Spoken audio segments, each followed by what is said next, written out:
নমস্কার বন্ধুরা, রাধাকৃষ্ণ চ্যানেলে আপনাদের সবাইকে স্বাগত। ভিডিওটি শুরু করার আগে আপনারা যদি কেউ আমার চ্যানেলে নতুন হয়ে থাকেন, চ্যানেলটি সাবস্ক্রাইব করবেন এবং ভিডিওটি শেয়ার করবেন। চলুন ভিডিওটি শুরু করা যাক।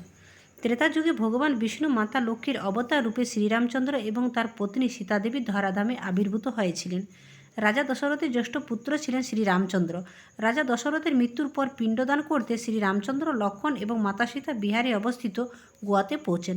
সেই সময় এমন কিছু ঘটনা ঘটে যার দরুন মাতা সীতা চারজনকে এমন অভিশাপ দেন, তার প্রভাব আজও বিদ্যমান। আজকে ভিডিওতে আমি বলবো সেই চারজন কারা, যারা আজও মাতা সীতা দেয়া অভিশাপ ভোগ করছেন।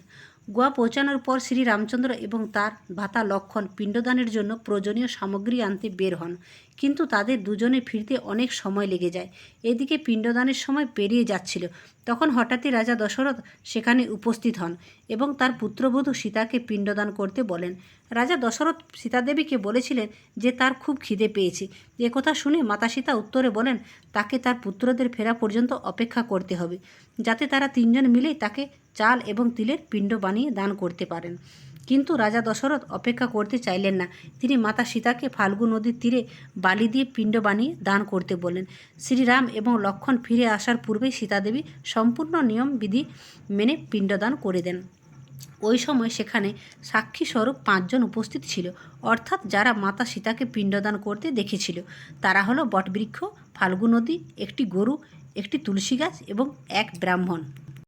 যখন শ্রীরাম এবং লক্ষ্মণ ফিরে এলেন এবং পিণ্ডদানের ব্যাপারে বললেন, তখন মাতা সীতা সময়ের গুরুত্বের কথা বললেন যে তিনি পিণ্ডদান করে দিয়েছে, কিন্তু তারা মাতা সীতার কথায় বিশ্বাস করলেন না। এই কারণে তার কথা সত্যি প্রমাণ করার জন্য সীতাদেবী সেই 5 জন সাক্ষীকে সব কিছু সত্যি সত্যি শ্রীরামচন্দ্রকে বলতে বললেন, কিন্তু বটবৃক্ষকে ছেড়ে বাকি সবাই অসত্য বলল। নদী, গরু, তুলসী গাছ এবং ব্রাহ্মণ বলল মাতা সীতা পিণ্ডদান করেননি। ঠিক সেই সময় স্বয়ং রাজা দশরথের আত্মা রাম এবং লক্ষ্মণের সামনে এটা স্বীকার করেন যে সীতা সম্পূর্ণ নিয়মবিধি মেনে পিণ্ডদান করেছে। তখন মাতা সীতা সত্য বলে প্রমাণিত হন।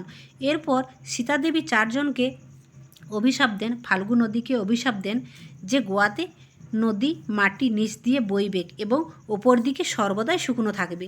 গরুকে অভিশাপ দেন যে গরুকে গোমাতা হিসেবে প্রত্যেক ঘরে পুজো করা হবে, কিন্তু তা সত্ত্বেও এটো খাবার খেতে হবে এবং গরুর মুখ নয় তার পশ্চাদেকে পবিত্র বলে মানা হবে।